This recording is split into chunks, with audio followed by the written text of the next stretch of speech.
As I'm looking through my set of conspiracy theories, what came to me was a list of, maybe you could call these touch points of how to avoid a conspiracy theory.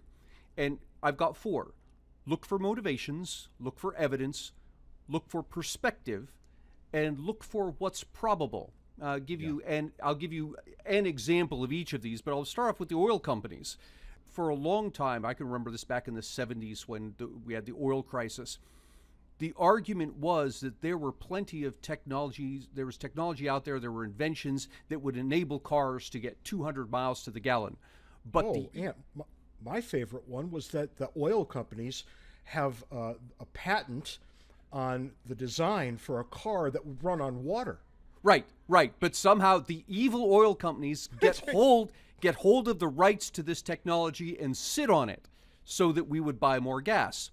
And this comes to my touch point of look for motivations.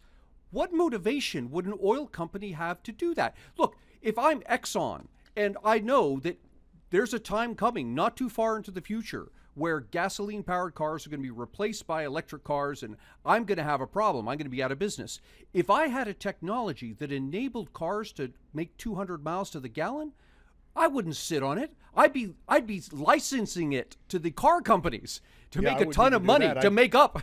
Yeah. I wouldn't even do that. I would become an automobile manufacturer. Right. Exactly. In a nanosecond, if I discovered the way to make cars run on water, trust me, we'd be building cars tomorrow.